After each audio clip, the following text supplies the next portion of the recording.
تو جو شبر زیدی صاحب کا کہنا یہ تھا کہ کراچی کے تاجروں نے بدتمیزی کی، یہ ٹوٹل جھوٹ ہے اور غلط بات ہے. اس طرح کی بات شبر زیدی صاحب کو کرنی نہیں چاہیے تھی. جی ہمارے ڈیڈ لاک ہوا، ہم نے وہ اس وقت بائیکاٹ کیا ان کا کہ جب آپ ہمارے تجاویز سن نہیں سکتے ہو، ہماری تجاویز نہیں مان سکتے تو ہمارے بات کرنے کا فائدہ نہیں ہے. ہم اٹھ کے ادھر چلے گئے اور اس کے بعد ہماری میٹنگ ہونی تھی وزیر اعظم پاکستان سے. ہمیں اس میٹنگ میں بھی پھر کال نہیں کیا گیا کیونکہ ہم نے جب وہاں پہ بائیکاٹ کر دیا تو مسئلہ ختم ہو گیا. اور ہم نے اس بات کو کلیئر کر دیا کہ ہم کوئی فوٹو سیشن کے لیے نہیں آئے، نہ ہمیں تصویریں کھنچوانے کا شوق ہے. ہمیں تاجروں کے مسائل حل کرنے، اگر مسائل حل ہوتے ہیں تو ہم آپ سے بات کریں گے، ادروائز نہیں کریں گے. اور وہ مسائل حل ہوئے. وہ پریشرائز جب ہوئے پنجاب اور کے پی سے تو وہ تمام مسائل حل ہوئے، تمام چیزیں واپس لے لی گئیں اور ساری چیزیں ان کی وہ اسٹریم لائن پہ آ گئی. اچھا جی لیکن مسئلہ یہ ہے، ہمارا کہنا ایک چیز ہے، 68% ٹیکس ہم دیتے ہیں. 274 ارب روپے کا جو ٹیکس دیا جاتا ہے کراچی میں، جو آپ کا ریٹیلر سیکشن میں پورے پاکستان میں، اس میں اگر آپ فگر دیکھ لیں تو میں آپ کو فگر بتا رہا ہوں جو کہ میرے فگر نہیں ہے، یہ فگر ہیں آپ کے ایف بی آر کے. 77 ارب روپے کا ٹیکس صرف آپ کا صدر دیتے ہیں. صرف صدر آپ کا ریٹیلر سیکشن 77 ارب روپے کا ٹیکس آپ کا وہ دے رہا ہے. جوڑیا بازار جو ہے آپ کا، آپ دیکھ لیں جوڑیا بازار میں آپ دن میں جا بھی نہیں سکتے موٹر سائیکل پہ بھی. وہ ایریا جو ہے وہ آپ کو جو اس وقت ٹیکس دے رہا ہے وہ تقریباً 4 ارب روپے. اس طریقے سے اگر آپ بہادر آباد کو دیکھ لیں، بہادر آباد کی ایک چھوٹے سے ایک روڈ ہے، چھوٹی سی مارکیٹ، اگر آپ دیکھیں تو 1 ارب 8 کروڑ روپے کا ٹیکس دیتی ہے. اچھا. اور اگر آپ بات کرتے ہیں لیاقت آباد کی، 3000 روپے کا ٹیکس جو لگایا گیا تھا دکانداروں پہ، دیکھیں یہ کہہ رہے تھے جی 100 روپے ڈیلی ہے. نہیں دیکھیں ہم نے یہ نہیں کہا تھا، ہم نے یہ کہا تھا کہ آپ بجلی کے بلوں پہ ٹیکس نہیں لگائیں. اچھا. آپ نے جو ٹیکس لینا ہے ڈائریکٹ دکاندار سے ٹیکس لیں اور اس کا باقاعدہ دکاندار چالان جمع کرائے. وہ چالان کی کاپی. سر کہتے ہیں کہ 10% دکاندار بھی ٹیکس نیٹ میں نہیں ہے، یہ بات درست ہے؟ غلط ہے. کراچی کا 200 ارب روپے کا ٹیکس ریٹیلر دیتے ہیں. ریٹیلر دوسری بات، ہول سیلر اس سے الگ ہیں، ہول سیلر تاجر ہیں، مینوفیکچرر الگ ہیں، آپ کا امپورٹر الگ. ریٹیلر کیسے ٹیکس دیتا ہے؟ دیکھیں ریٹیلرز کے اوپر ٹیکس جو بنتا ہے 6 لاکھ روپے تک کی جس کی سیل ہے اس کے اوپر ٹیکس نہیں ہے. اب 6 لاکھ کی کیٹیگری میں کون آئے گا؟ پان والا نہیں آئے گا، آپ کا 6 لاکھ کے اندر سیل ہوگی اس کی. اس طریقے سے چھوٹے چھوٹے آپ جو ہے اسپیئر پارٹس کی دکان ہے. میں کہیں کوئی شاپنگ کرنے جاتا ہوں سوائے اس کے کہ جہاں پہ وہ جو پوائنٹ آف سیلز POS جن کے پاس ہے، اس کے علاوہ جو کچی پرچی دیتے ہیں اس کا تو کوئی ریکارڈ نہیں. کچی پرچی بھی کوئی نہیں دیتا. میں آپ کو بولتا ہوں کچی پرچی بھی کوئی نہیں دیتا. آپ جتنے بھی مالس ہیں اس کو 100 POS پہ آ گئے. ایک مال بھی ایسا نہیں ہے، ایک بھی برانڈ ایسا نہیں ہے. جو اسٹریٹ کی آپ کی دکان جوڑیا بازار آپ چلے جائیں، کوئی بھی آپ کو کمپیوٹرائز رسید نہیں دے گا. کوئی آپ کو رسید کی کاربن کاپی کے بغیر کچی رسید دیں گے. اس میں کہاں سے وہ ٹیکس دیں گے سر؟ یہ وہ اپنے اکاؤنٹ میں جو پیسے ڈالے یا اگر اس کے اکاؤنٹ میں کوئی پیسے ہے اس پہ ٹیکس دیتے تو دے دے، تاجر اس کے علاوہ تو نہیں دے سکتا. آپ کے اناج کے اوپر ٹیکس نہیں ہے. اناج جو آپ بیچتے ہیں اس کے اوپر ٹیکس. سر اگر آپ کا 6 لاکھ کے اندر کا آپ کی والیوم ہے رولنگ ہے اس کے اوپر ٹیکس نہیں ہے. تھوک مارکیٹ چلے جاتے ہیں جہاں ہر قسم کی چیزیں، نہیں تھوک مارکیٹ جو ہے ہول سیل مارکیٹ جو ہے اس میں ہر قسم کی چیزیں، دنیا کی کون سی ایسی چیزیں نہیں ملتی. دودھ امپورٹڈ ہے، اس پہ ٹیکس آپ کا پے ہوا ہے. آپ کا جتنا مینوفیکچرنگ آئٹم صابن سے لے کے جو بھی آئٹم آپ کی نکلتی ہے اس کے اوپر تمام سیل ٹیکس پے ہوا ہے. یہی بات جو آج شبر زیدی صاحب کر رہے ہیں، یہی بات مشرف صاحب نے کی تھی اور سروے فارم انہوں نے مارکیٹس میں لگائے تھے. وہاں پہ بیٹھ کے یہ بات ہوئی مشرف صاحب کے ساتھ کہ ہم ٹیکس دینے سے پیچھے نہیں ہٹ رہے. آپ کا میکینزم اتنا کرپٹ ہے کہ ہم اس میں نہیں پھنسنا چاہ رہے. اس پہ پھر ہمارا طے یہ ہوا کہ سیل ٹیکس جہاں جہاں سے مال آتا ہے، 2 سیکٹر سے مال آتا ہے، ایک مینوفیکچرر اور ایک امپورٹر. امپورٹر جو آتا ہے آپ کا سی پورٹ، ایئرپورٹ، بارڈرس، آپ وہاں سے ایڈوانس ہم سے سیل ٹیکس اور انکم ٹیکس بھی آپ ایڈوانس لے لیں، ہم سے آپ دوبارہ کال نہیں کریں گے. اور اسی پہ آپ کا 800 ارب روپے سے 1800 ارب روپے کا ٹیکس دیا تھا مشرف صاحب کے دور میں اسٹارٹ. آج آپ 9000 ارب پہ جو ٹیکس آپ کے پاس ہے اس کا وہ کہاں سے آ رہا ہے؟ اگر آپ کا ریٹیلر یا آپ کی عوام ٹیکس نہیں دے رہی تو آپ 9000 ارب روپے کس سے لے رہے ہیں؟ 247 ارب روپے آپ کا جو ہے تاجر زیادہ کیش پہ کام کرتے ہیں، بینک سے تھرو کرتے ہیں. اس کی وجہ ہے، اس کی وجہ یہ کہ آپ نے ہر چیز پہ ٹیکس رکھا ہوا ہے. آپ نے 0.5% ٹیکس اگر لگا دیا ہے، اس پہ ویل ٹیکس آپ نے لگا دیا، 3% آپ نے ویل ٹیکس لگایا ہوا ہے.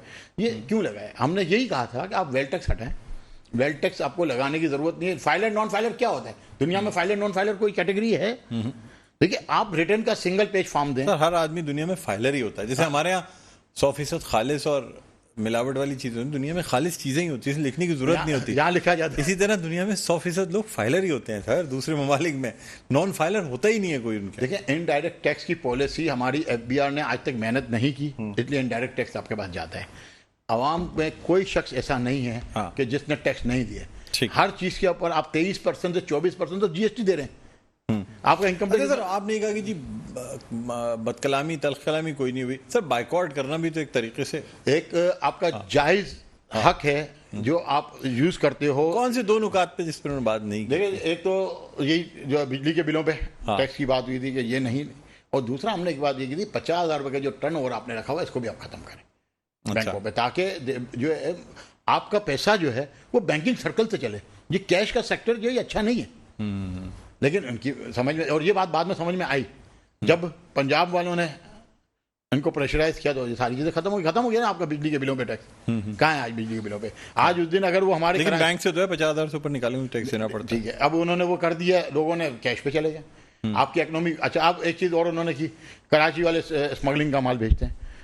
یا کراچی والے اگر 1% کا اسمگلنگ کا مال بک رہا ہے، اور اس پہ بھی ایف بی آر کے آفس میں نوشین فاطمہ صاحبہ جو ہے اس کو چیئر کر رہی تھی اور تمام تاجر ہم وہاں بیٹھے تھے. یہاں پہ یہ بات کلیئر ہوئی کہ بارڈرز پہ اسمگلنگ کا مال روکا جائے گا. بارڈرز پہ ان کو پتہ ہے کہ کس طرح مال آ رہا ہے. انہوں نے بولا ہمیں پتہ ہے، ہمارے اندر کالی بیریں ہیں، ہمیں ساری چیزیں انہوں نے ہمارے سامنے ایکسیپٹ کی. اور وہاں پہ یہ بات ہو گئی کہ اسکینرز لگیں گے بارڈرز پہ، وہیں پہ مال روکے گا، ہماری دکانوں پہ چھاپے نہیں مارے جائیں گے. ہاں اگر کہیں اسمگلنگ کا مال آتا ہے تو وہاں ایسوسیشن موجود ہے، آپ ایسوسیشن سے رابطہ کریں، ہم آپ کو پورا کوآپریٹ کریں گے، وہاں سے مال بھی برآمد کروائیں گے، اس دکان کو بھی سیل کروائیں گے اور دکاندار کو بھی ایف آئی آر کریں آپ. تو ایسی کیا معاملات ہیں کہ آپ ایسوسیشن کو کانفیڈنس میں لیے بغیر آپ چھاپے مارتے ہیں؟ جب آپ چھاپے مارتے ہیں ان کو جی ڈیز دی جاتی ہیں گڈ ڈکلیریشنز کی، وہ آپ ایکسیپٹ نہیں کرتے، اور اس کے اوپر کیس کہیں اور ہو نہیں سکتا. آپ نے اپیل میں جانا ہے تو کسٹم کورٹ میں جانا ہے. آپ ایف بی آر آپ کے اکاؤنٹوں سے پیسہ اٹھا دیا، آپ نے اپیل میں جانا ہے، ایف بی آر میں جانا ہے. پھر ہم ہائی کورٹ میں جائیں، پھر سپریم کورٹ کو دروازہ کھٹکھٹانا ہے. ہمیں کیوں پریشانی میں ڈالتے ہیں یہ؟ اسمگلنگ کا مال تو بھائی 1200 کلومیٹر دور بارڈر ہے، 1200 کلومیٹر دور کا بارڈر کراس کر کے ہماری دکان تک پہنچتا کیسے؟ اور میں گارنٹی سے بولتا ہوں، آپ چلیں میرے ساتھ. کچھ مارکیٹ ایسی ہیں جو صرف اسمگلنگ کا مال بیچتی ہیں. آپ ادھر تو آپ کے پر جلتے ہیں کیونکہ وہ افغانی ہیں. نہیں، آپ کے پورٹ کی طرف جائیں، آپ ایک مارکیٹ ہے وہاں پہ جو ہے وہ زیادہ ہے ہی اسمگلنگ کا مال. وہاں یہاں سے گزر بھی نہیں سکتے، مبینہ طور پہ گزر بھی نہیں سکتے وہاں سے. لیکن ہم شریفوں لوگوں کی دکانوں پہ رات کو دکان کے تالے توڑ کے کسٹم والے ہمارے مال اٹھا کے. بڑی جگہوں پہ آپ کی چھاپا پڑا، طارق روڈ پہ چھاپا پڑا، اور دوسری جگہوں پہ جہاں جہاں امپورٹڈ کپڑے اور دوسری چیزیں تھیں، باقاعدہ مال اس میں سے اٹھایا گیا. بعض جگہ تو مقابلے تک ہوئے، بڑی مزاحمت ہوئی، ہنگامہ رائی ہوئی. مزاحمت اس لیے ہوئی کہ جب آپ مال اٹھا کے جاتے ہو، اس کے بعد جب ہم جاتے ہیں ہماری سنی نہیں جاتی، تو اس کے بعد پھر آپ کو مال لے جانے کون دے گا؟ اگر آپ کا جو ہے ٹرانسپیرنسی ہوتی، اگر آپ کے پاس جسٹس ہوتا، اگر ہماری بات سنی جاتی، ہمارا مال جائز مال ہمارا واپس مل رہا ہوتا، تو یہ کبھی بھی کسی طرح کا کلیش نہیں ہو سکتا. دیکھیں نا جو کلیشز ہیں وہ بھی. سر آپ لوگ میں اتحاد ہے یا تاجر برادری جو ہے وہ بھی مختلف گروپوں مختلف حصوں میں بٹی ہوئی ہے؟ کچھ تاجر حضرات جو ہیں وہ حامی بھر لیتے ہیں، کچھ کہتے ہیں جی ٹھیک ہے ٹیکسز ہونے بھی چاہیے. اب وہ چاہے پبلکلی نہ بھی بول رہا ہوں، لیکن ٹیکسز کے تو کوئی بھی شخص ایسا نہیں ہے تاجر جو ٹیکسز کو منع کرے. ٹیکسز نہیں ہوگا تو ملک کیسے چلے گا؟ ٹھیک ہے، آج آپ کا نوز، لیکن ٹیکسز کی جسٹیفیکیشن تو آج آپ مجھے بتائیں کراچی میں آپ کے گھر پہ نہانے کا پانی ہماری نلوں میں آتا ہے. بالکل، دیکھیے ہم تو پانی بھی خریدتے ہیں نا، اس کے باوجود بھی ہم ٹیکس پے کر رہے ہیں. اور آپ ملک کا 70% آپ ریونیو جنریٹ آپ کو کراچی کر کے دیتا ہے، اس کا 10% بھی لگتا ہے. بھائی آپ 7,000 ارب روپے اگر آپ کراچی آپ کو دے رہا ہے یا 6,000 ارب روپے دے رہا ہے، تو 600 ارب روپے ہمارے انفراسٹرکچر پہ اگر 10 سال میں لگے ہوتے تو ہمیں آج خوشی تو ہوتی نا. ٹھیک ہے، ہم تو پھر بھی ٹیکس دے رہے ہیں. ہماری طرف سے تو نہ کہیں بھی نہیں، ہم نے تو اسٹیٹ کو چلنے دینا ہے. اور ادروائز یہ لاہور کی لیبرٹی مارکیٹ اتنا ٹیکس نہیں دیتی. 94 کروڑ روپے آپ کا لیاقت آباد دیتا ہے. آپ بولتے ہیں کہ آپ کو ریٹیلر ٹیکس نہیں دیتا، تو 94 کروڑ روپے لیاقت آباد دے رہا ہے، لیبرٹی نہیں دے رہی آپ کو. آپ کا جو 47 ارب روپے ہے، صدر کتنی بڑی مارکیٹ ہے، 5 کلومیٹر کا آپ کا جو نہیں بنتا ہے اس پہ، زیادہ 1.5 کلومیٹر کی مارکیٹ ہے، اور 47 ارب روپے ریٹیلر ٹیکس پے کر رہا ہے. آپ کا پورے پاکستان میں کوئی ایریا ہے، کون سی گاڑی ایسی ہے بینڈلے سمیت جو آپ کو لاہور میں نظر نہیں آتی، کراچی میں نظر آتی کبھی روڈ ریز آپ کو؟ بالکل. آپ دیکھیں ان کا لیونگ اسٹینڈرڈ، لائف اسٹینڈرڈ کیا ہے، اور آج ہم کہاں ہیں. ہم تو تباہی کا شکار ہو گئے. ہمارے تو جو ہے روڈ نہیں ہے ہمارے پاس. وجہ کیا ہے سر؟ کیوں ناانصافی کی جاتی ہے؟ ناانصافی صرف یہ کہ ہمارے ساتھ کراچی کے ساتھ ہر جگہ تعصب بڑھتا جاتا ہے. اور یہ آج جو ریئیکشن ہم نے دیا ہے شبر زیدی کی بات کو، وہ بھی اسی لیے دیا ہے کیونکہ ہمیں پتہ ہے کہ ان کی اس بات کے اوپر اب ہمیں شبر زیدی تو خود کراچی سے تعلق رکھتے ہیں. ہمیں تو حیرت اور افسوس یہ ہے کہ آپ ایک طرف کہہ رہے ہو کہ کراچی میں لیاقت آباد زیادہ ٹیکس دیتا ہے، پریشر میں تھے کسی جس کی وجہ سے یہ بات اللہ عالم کسی، لیکن آج انہوں نے کراچی کا حق ادا نہیں کیا. آج ہمیں افسوس یہ ہے کہ جو شہر آپ کو ٹیکس پے کرتا ہے، جو شہر آپ کی بات سنتا ہے، جو شہر آپ کے لیے کھڑا ہوا ہے، آج آپ نے اس کے ساتھ زیادتی کی کہ آپ اس کے تاجر کو بولتے ہیں ایک شخص نے بدتمیزی نہیں کیا، ہم اٹھ کے چلے گئے. ہم نے بائی کورٹ ہمارا ایک آئینی قانونی حق تھا، ہم اٹھ کے چلے گئے. ہم تو آپ کے گھر پہ آئے تھے. ٹھیک ہے. ہم تو گورنر ہاؤس آپ کا گھر تھا. کہ ان کے دور میں ایف بی آر کی پالیسیز کیسی تھیں؟ صحیح نہیں لگی آپ کو؟ دیکھیں آج تک صحیح نہیں ہے. ایف بی آر کی پالیسیز آج تک کبھی بھی، جیسے ہم تو بڑے زبردست مطلب چیزوں کے ماہر اور معاشی ماہر بھی ان کو سمجھا جاتا ہے، معاشیات کا بڑی ویژن رکھنے والے، بہت جو چند مخصوص قابل لوگ کراچی کے ہیں فائنانس کے حوالے سے، اس میں ان کا ایک نام ہے، اور اکاؤنٹنگس کے حوالے سے. لیکن ڈاکٹر صاحب میں ایک بات بتاؤں، جو ان کی فیلڈ ہے اس میں لوگوں کو ٹیکس بچانے اور ٹیکس چوری کرنے کی آرٹ سکھایا جاتا ہے. اب کیسے وہ ملک کے محب وطن ہو کیسے کیا ہے؟ میں تو سیدھا یہ بات کہوں گا، پتہ بھی ہوگا نا کس طریقے سے ٹیکس چوری کی جاتی ہے. ان کو تو پتہ ہے چوری کی. آپ نے کتنے ہزار ارب روپے کا حکومت کو فائدہ کرایا، یہ بتائیں آپ کے کتنے کلائنٹس ایسے تھے جس سے آپ نے گورنمنٹ کو ریکوری کرائی؟ یہ تو آپ کو پتا تھا نا. اگر آپ اتنے ہی محب وطن ہیں، اتنا ہی آپ کو ملک کا درد ہے، تو آپ اپنے کلائنٹ سے تو ہمیں کم سے کم اس ملک کو، آپ اپنے کلائنٹ کو بولتے ہیں بھائی آج میرے ملک میرے سے مانگ رہا ہے اور مجھے پتا ہے کہ یہاں پیسہ بچا ہے، وہ پیسہ تو کارپوریٹ سیکٹر سے گورنمنٹ کو دلاتے. تو پھر ہم بولتے ہیں کہ نہیں شبیر زیدی صاحب آج آپ نے جو ہے یہ بات کرنے کا آپ کو حق تھا. یہ تو جو کمزور بیچارہ تاجر جس کی گردن جو پتلی ہے اس کو آپ دبانے کے لیے نکلے. آپ کے لیے آپ سے ٹیکس مانگتے ہیں، کمزور تاجروں پکڑتے ہیں. کمزور تاجر کیونکہ سب سے مشکل جو ہے، آسان جو ٹارگیٹ ہے وہ ایک چھوٹا دکاندار ہے. صحیح بات ہے. اس پہ سر مزید آپ سے گفتگو کریں گے ناظرین، لیکن یہاں ایک وقفہ لینا چاہیں گے. وقفے کے بعد دوبارہ آپ خدمت میں حاضر ہوتے ہیں. دیکھتے رہیے پروگرام خبر کی خبر. جی ناظرین ویلکم بیک. ایک بار پھر آپ کو خوشامدید کہتے ہیں پروگرام میں خبر کی خبر. میں ہوں آپ کا میزبان ڈاکٹر بلند اقبال. ناظرین ہم بات کر رہے ہیں پچھلی جو گورنمنٹ رہی پاکستان تحریک انصاف کی، اس کی معاشی پالیسیز کے حوالے سے اور تاجروں کا جو رد عمل دیکھنے میں آیا، خاص طور پہ سابق چیئرمین ایف بی آر شبر زیدی کے ایک ٹی وی انٹرویو میں جو انہوں نے باتیں کی، جس حوالے سے پاکستان تحریک انصاف کے مختلف رہنماؤں نے بھی رد عمل دیا، اور اس کے بعد پھر جو ہے وہ تاجروں کا، آج کراچی کے تاجروں کا خاص طور پہ، اس لیے انہوں نے کراچی کے تاجروں کی بات کی تھی اور یہ الزام بھی لگایا تھا کہ جی کراچی کے تاجروں نے ان سے تلخ کلامی کی، ان سے جو ہے باقاعدہ بدتمیزی ہوئی، اور اس بات کی آج شرجیل گوپلانی نے جو ہے تاجر رہنما جو ہے انہوں نے آج تردید بھی کی. ہمارے ساتھ موجود ہیں شرجیل گوپلانی. اچھا سر مجھے بتائیے گا کہ آپ سمجھتے ہیں کہ کیا پاکستان ڈیفالٹ کی طرف بھی جا رہا تھا، جیسا کہ انہوں نے کہا کہ جی بہت کلوز تھا ڈیفالٹ سے؟ دیکھیں ڈیفالٹ پہ تو آپ کلوز ہو چکے تھے، اس میں کوئی شک نہیں ہے. نہیں، پی ٹی آئی کی حکومت میں بھی کلوز ہو چکے تھے. ایکچوئل پی ٹی آئی کی پالیسی ہی سے ہی ہم ڈیفالٹ ہوئے. 4 سال آپ نے 3.5 سال میں آپ نے کوئی بھی ایسا پروجیکٹ شروع نہیں کیا جس سے ہمارے پاس ارننگ ہوتی. اب ان کے پاس تو کرونا کا بہانہ تھا کہ کرونا آ گیا اور پوری دنیا کے ساتھ یہ ہو گیا. اگر ہو گیا تو آپ کے پاس بیک اپ تو ہونا چاہیے. گروتھ ریٹ اچھا تھا، کرنٹ اکاؤنٹ ڈیفیسٹ نہیں تھا، چیزیں جو ہیں جو زر مبادلہ کے ذخائر تھے وہ $23 ارب پہ تھے. آپ پھر بھی کہتے ہیں ڈیفالٹ. دیکھیں $23 ارب پہ جو زر مبادلہ کے ذخائر تھے، آپ نے لانچ کتنی لی؟ آپ نے 38 ارب سے اوپر کی ڈالر کی لانچ لی ہیں آپ نے. ٹھیک ہے، آپ کا پچھلے جو لانچ لی تھی آپ نے پچھلے 70 سال میں، اس سے ڈبل لانچ صرف 3 سال میں لی گئی ہیں، جو فگرز آ رہے ہیں ماہر معاشیات کے. اور سب سے بڑا مسئلہ کیا تھا؟ سب سے بڑا حکومت میں یہی کہتے ہیں کہ جی پچھلے پورے 50 سال میں اتنے لون نہیں لیے گئے جتنے نون لیگ کی حکومت نے لے لیے. پھر اگلی حکومت آتی ہے کہتے ہیں جی پچھلے 55 سال میں اتنے لون نہیں لیے گئے جتنے کہ پیپلز پارٹی کی حکومت نے لے لیے. ہر حکومت کے بعد ہی کہا جاتا ہے جی پچھلے لون سے ڈبل لون پھر لے لیے گئے.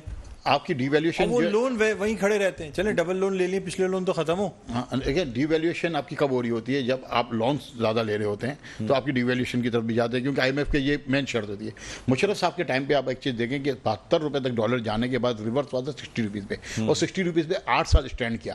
کیا وجہ تھی اس کی؟ سب سے بڑی، اچھا اس دوران آپ نے 1 یا 2 ارب ڈالر آپ نے آئی ایم ایف کا اتارا بھی، اور یہ وہ واحد دور تھا 8-10 سال کا جس میں آپ کو آئی ایم ایف نے لون نہیں دی یا آپ نے نہیں لی. میں یہ کہوں گا نہیں دی ہوگی، کیونکہ جو ہے لون واپس کیے، بالکل واپس کیے اس دور میں، اور اس وقت پالیسیز وہ تو پی ٹی آئی کی حکومت میں بھی کہا جاتا ہے جی بہت لون واپس کیے گئے، لون لیے گئے لیکن اس سے لون واپس بھی کیے گئے، جو لون لیے ہیں وہ انہوں نے ایڈجسٹمنٹس کیے ہیں یا جو بھی لیے. ایکچوئل مین پرابلم کیا ہے؟ مین پرابلم یہ ہے کہ آپ کے پاس ایکسپورٹ کا صرف ایک ہی سیکٹر ہے، وہ ہے ٹیکسٹائل. آپ دوسرے سیکٹرز کو کہیں بھی نہیں دیکھتے. آج آپ آئی ٹی کے پیچھے لگے ہیں، سب آئی ٹی کے پیچھے لگے ہوئے ہیں، لیکن بہت سی فیلڈز ایسی ہیں جو آپ کے پاس ورجن ہے ابھی بھی، جیسے ٹمبر کی فیلڈ. آپ کے پاس cargo ships, fishing trawlers, wooden ships بھرن کے ایکسپورٹ ہوتے تھے. پچھلے 8 سال سے وہ ایکسپورٹ نہیں ہو رہے. کسی نے اس کے ریزن چیک کیے؟ آپ کے R&D ریسرچ اینڈ ڈیولپمنٹ کے ڈپارٹمنٹس کہاں ہیں؟ آپ جو ہے اس وقت ٹیکسٹائل کے اوپر کہنا یہ ٹیکسٹائل مینوفیکچر، امپورٹ بھی تو بہت ہوتا ہے نا سر، یہاں سے کون سا ایکسپورٹ ہوتا ہے؟ دیکھیں انڈیا کیا کرتا ہے. انڈیا اور آپ کے پاس سینکشن لگے ہوئے ہیں، آپ فارسٹ نہیں کاٹ سکتے کیونکہ آپ کے پاس زمین کا 2% بھی آپ کے پاس جنگلات نہیں ہیں. آپ کو 20-22% تک جنگلات لے جائیں، پھر آپ اپنی لکڑی کاٹیں گے. لیکن آپ یہی امپورٹ کر کے را میٹیریل کو ری ایکسپورٹ کر سکتے ہیں. یہی را میٹیریل آپ امپورٹ کر کے شپ آپ پہلے بھی ایکسپورٹ کرتے تھے، آپ یہ ایکسپورٹ کر سکتے ہیں، ری ایکسپورٹ کر سکتے ہیں. پہلے دیکھیے انڈیا میں کانڈلا پورٹ جو ہے صرف ٹمبر ڈیلی کا 15,000 ٹن وہاں پہ امپورٹ ہوتا ہے، اور 4,500-5,000 ٹن وہ ری ایکسپورٹ کرتے ہیں. اس سے ان کا ویلیو ایڈڈ اماؤنٹ جو بنتا ہے وہ امپورٹ کا جو ہے وہ بریک ایون ہو جاتا ہے. ہم 12 دفعہ ان کو بتا چکے ہیں. اچھا آپ ٹوائز سیکٹر میں تھے، آپ ٹوائز سیکٹر آپ نے امپورٹ پہ لے کر گئے، آپ نے لوکل ٹوائز مینوفیکچرنگ بند ہو گئی، آپ کی کاٹیج انڈسٹریز تقریباً بند ہو گئی. موٹر سائیکل کے چھوٹے چھوٹے پارٹس آپ کے پاس بنتے تھے، آپ کے پاس یہ سارے کے سارے سیکٹر بند ہو گئے. لیکن گورنمنٹ کی توجہ ہی نہیں ہے. گورنمنٹ کو ہونا یہ چاہیے کہ جو سیکٹر ویک ہو رہا ہے اس پہ توجہ دیتی اور ان کو جو ہے تھوڑے سے فیڈ کرتی، ان کو بیل آؤٹ پیکیجز دیتی اور ان کو چلاتی رہتی. تو آج آپ کا یہ حال نہیں ہوتا. آج آپ سوئی سے لے کے ہر چیز تو آپ امپورٹ کر رہے ہیں. آپ کو کون سی ایسی آئٹم ہے کہ جو آپ امپورٹ نہیں کر رہے ہوں؟ آپ کی فارماسیوٹیکلس کمپنیز جو صحیح چل رہی تھی، آپ بغل میں ایکسپورٹ کم سے کم ہوتی جا رہی ہے اور امپورٹ بڑھتی جا رہی ہے. سر آپ سے مزید گفتگو کریں گے، لیکن اس وقت ہمارے ساتھ آن لائن ہمیں جوائن کیا ہے نائب امیر جماعت اسلامی کراچی اسامہ رضی صاحب نے. آپ کو بتاتے چلیں کہ جماعت اسلامی کی جانب سے پانی کی قلت کے خلاف جو ہے نا وہ احتجاج کیا گیا. آج 4 کی چورنگی پر بھی احتجاج کیا گیا. ضلعی جو انتظامیہ وہ موجود رہی جماعت اسلامی کی، اور خاص طور پہ حق دو کراچی کو کی جو تحریک تھی اس کو لگتا ہے کہ اب دوبارہ سے پھر سے ایک دفعہ، وہ کچھ عرصے میں جب بلدیاتی انتخابات ہوئے اور پھر میئرشپ کے الیکشن تمام چیزیں ہوئی تھی تو اس وقت کچھ عرصے کے لیے شاید یہ تحریک رک گئی تھی. اب دوبارہ سے اس کو جو ہے ری ایکٹیویٹ کیا جا رہا ہے. سب سے پہلے خوش آمدید کہنا چاہیں گے اسامہ رضی صاحب کو. السلام علیکم سر. جی وعلیکم السلام سر، بہت بہت شکریہ پروگرام کے لیے وقت نکالا آپ نے. آپ کی نوازش. جی اچھا سر، آپ سے جاننا چاہیں گے کہ اب جو ہے یہ پانی کے خلاف احتجاج کیا جا رہا ہے، اس سے پہلے بجلی کے الیکٹرک کے بلوں میں اضافے کے خلاف بھی احتجاج کیا گیا تھا. کیا کہیں گے سر اس حوالے سے؟ اور صاحب مسئلہ یہ ہے کہ ہم تو ایک ایسی زندگی گزار رہے ہیں کہ یہاں جینا اور زندہ رہنا جو ہے ایک عذاب بن گیا ہے عام آدمی کا. وہ کریلا اور نیم چڑھا والی صورتحال اس شہر کراچی میں. یہاں تو نہ پانی کا مسئلہ ہے، نہ دستیاب ہے، نہ بجلی دستیاب ہے، نہ صاف ستھری زندگی دستیاب ہے، نہ زندگی کی بنیادی سہولت دستیاب ہے، نہ آپ آزادی سے سوچ سکتے ہیں، نہ آپ آزادی سے بول سکتے ہیں. ایک ایسی بھیانک زندگی بنا دی ہے. اور یہ ساری جو صورتحال ہے آپ دیکھیں تو کہ جو سڑکیں ہیں ٹوٹی ہوئی ہیں، لوگ جو ہے وہ اس کے اوپر موٹر سائیکلوں پہ فیملی کی فیملی جو ہے وہ اس کو تباہی ہو رہی ہے، کوئی ٹرک سے کچل رہا ہے، کوئی گٹر میں گر رہا ہے. یہ زندگی ہے، یہ کوئی شہر ہے؟ یہ کیا بنا دیا اس ملک کو. اور اس میں اب آپ دیکھیے کہ جو بجلی کا تو جو بحران چل ہی رہا ہے پانی. اور 10 محرم کو انہوں نے نیو کراچی کے 4 کے چورنگی کے اطراف کے علاقوں میں وہاں پہ انہوں نے پانی بند کر دیا ہے، کاٹ دیا ہے. اور اتنی سفاکیت کے ساتھ، اتنی یزیدیت کی زبان میں انہوں نے بات کی کہ وہ جو ہے وہ ناجائز کنیکشن تھے. ڈاکٹر صاحب میں آپ کو یہ بتا رہا ہوں کہ 16 سال ہو گئے اس بستی کو آباد ہوئے کنٹینیوسلی اس بستی میں بل آتے ہیں پانی کے اور وہ بجلی کے بل ادا کرتے ہیں. یہ ہو سکتا ہے کہ کوئی پوری کی پوری آبادی جو ہے وہ ناجائز کنیکشن پہ چل رہی ہے؟ مجھے یہ بتائیے گا کہ اب تو کراچی واٹر بورڈ بھی جو ہے نا وہ بھی میئر کراچی کے انڈر میں، آپ کی سینٹرل سے اچھی خاصی سیٹیں ہیں، آپ جو ہے نا نمائندگی کر رہے ہیں وہاں سے، تو مطلب یہ احتجاج سے بہتر نہیں ہوتا کہ یہ باتیں جو ہے نا یہ انتظامی لیول پہ کی جائیں واٹر بورڈ کے MD چیئرمین سے بات کی جائے یا میئر کراچی سے گفتگو کی جائے. یہ عوامی احتجاج تو پوائنٹ اسکورنگ ہوتی ہے نا سر, سیاست ہوتی ہے. نہیں وہ بھی ہو رہا ہے, ایسا نہیں ہے. اور یہ جو احتجاج ہو رہا ہے یہ ٹاؤن ناظم موجود ہے, ٹاؤن ناظم وہاں پہ ڈپٹی کمشنر ہے, انتظامیہ ہے, ٹاؤن ناظم ہے, کسی نے کنیکشن کاٹتے ہوئے ہمارے یہ نا کہ حکومت میں رہتے ہوئے حکومت کے خلاف احتجاج کرتے ہیں. ڈاکٹر صاحب آپ یہ کہہ رہے ہیں کہ جو یزید ہے وہ بات نہ کرے, عوام کی ذمہ داری ہے کہ وہ ان کے آگے ہاتھ جوڑ کر کھڑے اور ان سے درخواستیں کریں. کس جرم کی پاداش میں پانی کاٹا ہے؟ یعنی کس سے بات کرے گا آدمی, کیوں بات کرے گا؟ بھائی میرا گھر ہے, میرے گھر پانی آتا ہے, میں اس کا بل دیتا ہوں, وہ پانی میرا رائٹ ہے. اور آپ یہ دیکھیے ذرا, اور یہ جو ٹاؤن ناظم ہے وہ کھڑے ہوئے ہیں, وہ موجود ہیں وہاں پہ. ایسا نہیں ہے کہ جو ہے مظاہرہ کوئی اور کر رہا ہے اور یہ کوئی سیاست ہو رہی ہے. کوئی سیاست نہیں ہے, یہ زندگی کا بنیادی مسئلہ ہے. سر آپ اگر انتظامی امور پہ آپ انتظامیہ میں موجود ہیں, ٹاؤن ناظمین آپ کے ہیں, تو آپ کو یہ تمام چیزیں جو ہیں یہ ہائر لیول پہ ڈسکس بھی ہونی چاہیے نا. یہ بالکل ہائر لیول پہ بات کی ہے اس کے اوپر, اچھا بالکل بات کی ہے. اور وہ ایک سیاسی گیم کھیل رہے ہیں. وہ یہ کہہ رہے ہیں کہ چونکہ یہاں سے ان کو ووٹ نہیں ملا ہے, اس لیے وہ جیسے اندرون سندھ ہاریوں کو سزا دیتے ہیں کہ آئندہ تم ہمیں ووٹ ڈالو گے اور ہمیں ووٹ نہیں ڈالو گے تو تمہارے کھیت جلوا دیں گے, تمہاری نہر کا پانی بند کر دیں گے. یہ سزا دینے کے لیے انہوں نے یہ قدم اٹھایا ہے. ورنہ کوئی ایسا ہوتا ہے کہ کسی پوری بستی 100% بستی جو ہے وہ بل نہیں دے رہی ہے, یا 100% بستی میں ناجائز کنیکشن ہے.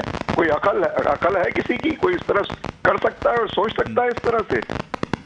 ٹھیک ہے. ظلم ہے یہ, ظلم کی انتہا ہے یہ. ٹھیک سر, اب کیا لائے عمل ہوگا مختصر مجھے بتا دیجیے گا, کس طریقے سے پھر اس کو ہینڈل کریں گے؟ ہم اس کے خلاف 4 اگست کو واٹر بورڈ کے باہر دھرنا دے رہے ہیں. اور یہ جو ہے, یہ جو پیپلز پارٹی کے ہاتھ میں وہ مرغی آ گئی ہے جو روزانہ سینکڑوں سونے کے انڈے دیتی ہے. یہ اب کراچی میں لوٹ مار کا ایک نیا کھیل شروع ہونے جا رہا ہے. MKM اور پیپلز پارٹی کے انڈرسٹینڈنگ سے عوام کو سزا دینے کا پلان ہے کہ جو ہے ان کو آئندہ کے انتخابات کے نقطہ نظر سے وہ سزا دینے کا پلان بنا رہے ہیں کہ تمہارے دماغ ٹھکانے لگائیں گے ہم, تمہاری ہمت کیسی ہوئی کہ تم نے ہمارے خلاف ووٹ ڈالا. یہ ہے ان کے عزائم. اور ہم اس کو ریزسٹ کریں گے, اس کو بے نقاب کریں گے. اور یہ عوام کو کمزور نہ سمجھیں, یہ نہ سمجھیں کہ یہ ہاری ہے جو ہاتھ جوڑ کے کھڑا ہو جائے گا. یہ کراچی ہے, یہ انشاءاللہ ان کو سیاسی زبان میں بھی اور انتظامی زبان میں بھی پوری طرح سے ہم اس کو جو ہے, جو بھی ہمارے پاس جمہوری اور قانونی اور انتظامی ذرائع ہیں اور سیاسی ذرائع ہیں, بھرپور طور پہ بروئے کار لائیں گے اس کو انشاءاللہ تعالی. ٹھیک ہے, بہت بہت شکریہ اسامہ رضی صاحب, آپ نے پروگرام کے وقت نکالا. ناظرین, نائب امیر جماعت اسلامی کراچی اسامہ رضی ہمارے ساتھ موجود تھے. ان کا کہنا تھا کہ یہ احتجاج بھی اس لیے کیا گیا. بہرحال ایک چھوٹا سا وقفہ لیں گے ناظرین, وقفے کے بعد دوبارہ آپ کی خدمت میں حاضر ہوتے ہیں. دیکھتے رہیے پروگرام خبر کی خبر.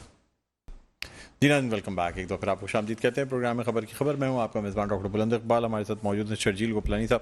سر, اب کیا لائے عمل ہوگا, کیا سمجھتے ہیں آپ؟ مطلب یہ تو آپ نے کلیریفیکیشن دے دی, چلیں پرانی بات تھی, بات ختم ہوئی, اب مزید ٹیکسز بھی لگانے کی بات کی جا رہی ہے. نہیں لگائیں ٹیکسز, لیکن سب سے بڑی بات آپ ٹیکس کا نیٹ ورک تو بڑھائیں. صرف کراچی کے اوپر لوڈ کیوں ڈال رہے ہیں؟ آپ کراچی کے تاجر کا اکاؤنٹ سیل کر دیتے ہیں, اس کے اکاؤنٹ سے پیسے اٹھا کے لے جاتے ہیں FBRs کے نمائندے باقاعدہ بینکوں میں جا کے, اور ہمیں انفارم بھی نہیں کیا جاتا. ہمارے اکاؤنٹ سے پیسے چلے جاتے ہیں, اس کے بعد بینک سے کال آتی ہے, ہم جاتے ہیں, ہمیں لیٹر دے دیا جاتا ہے, بھائی اتنے لاکھ آپ کے اکاؤنٹ میں پڑے تھے, بینک یہ لے کے چلے. ہم جاتے ہیں, بھائی ہمارا اتنا ڈیو نکلتا تھا, آپ کے بھائی کس طرح کا ڈیو نکلتا تھا, اب اس پہ بحث شروع ہوتی ہے. آپ اپیل کریں. اب اپیل میں جب آپ جیت جاتے ہیں 2 سال 3 سال بعد, وہ کہتے ہیں کہ یہ ہم ایڈجسٹمنٹ کر دیں گے آپ کے ٹیکس پیسے, واپس پیسے پھر بھی نہیں دیتے. تو زیادتی ہے نا. ٹھیک, آپ جو ہے اگر آپ نے ملک کو چلانا ہے تو ایکول رائٹس ہونے چاہیے سب کے. آپ مجھ سے جتنا ٹیکس لے رہے ہیں اتنا ٹیکس لاہور سے بھی تو لیں, اسلام آباد سے بھی تو لیں, پشاور سے بھی لیں. کیا پشاور کے گھروں میں وہاں پہ کوئی 8-10 کروڑ روپے کا گھر نہیں ہے لوگوں کے پاس؟ وہ 10 کروڑ میں گھر میں رہنے والا کراچی میں جو بیچارہ جھونپڑی میں بھی رہتا ہے وہ بھی ٹیکس دیتا ہے. صحیح بات. آج کراچی میں ہم کو نہ پینے کا پانی ملتا ہے, نہ ہمیں بجلی مل رہی ہے, نہ ہمارے گھر کے پاس سیوریج کا نظام صحیح ہے, نہ ہمارے پاس سڑکیں. آج پوزیشن یہ ہے کہ موٹر سائیکل کے اوپر اگر ہم زیادہ سفر کرتے ہیں تو ڈاکٹر کہہ دیتے ہیں کہ آپ کا اسپینل کارڈس کا ایشو بن گیا ہے, اب موٹر سائیکل پہ سفر نہیں کریں. اب کتنے بچوں کے اب دیکھیں اسپینل کارڈس کا ایشو بنا ہے. ایک مسئلہ ہو جہاں پہ آپ اس کی بحث کریں گے نا. یہ تو ہم فیڈرل بورڈ کو ٹیکس دیتے ہیں جو آپ کے سامنے فگر تھے. ہم تقریباً ریونیو بورڈ کو جو ٹیکس جاتا ہے وہ الگ ہے. آپ دیکھیں کراچی کا مقامی ریسٹورنٹ کا آنر, جو مقامی ریسٹورنٹ کا آنر, وہ آپ کو جو ہے ٹیکس چارج کر کے بل کاٹتا ہے، اور اس کے برابر میں ایک چارپائی کے جو ہوٹل کام کر رہا ہے، وہ چارپائی پہ ہوٹل آپ کو پتا ہے کیسے ہوٹل چل رہے ہیں کراچی کے اندر، شنواری جسے کہتے ہیں، شنواری، اس نے 1 روپیہ ٹیکس نہیں دینا. اچھا، اس کا بھی لاکھوں روپیہ بزنس ہے، اس کا بھی لاکھوں روپیہ بزنس ہے، لیکن جہاں کا جو مقامی جو ہے اس نے ٹیکس دینا ہے. زیادتی ہے نا. آپ کم سے کم لیول پلینگ فیلڈ تو دیں، کوئی ظلم کی انتہا تو چلے اس شہر میں ہی کم سے کم 2 قانون نہیں کریں. اس شہر میں آپ 2 قانون. آپ سمجھتے ہیں کہ مطلب جو آپ لوگ یعنی اپنی بات کر رہے ہیں لوگوں تک پہنچا رہے ہیں، یہ اس سے کوئی فرق پڑے گا؟ دیکھیں ہم تو کوشش کر رہے ہیں. آپ نے تھوڑی دیر پہلے ایک بات بولی کہ تاجر بھی بٹے میں، یہ سارا کام ہوتا ہے چیمبرز کا.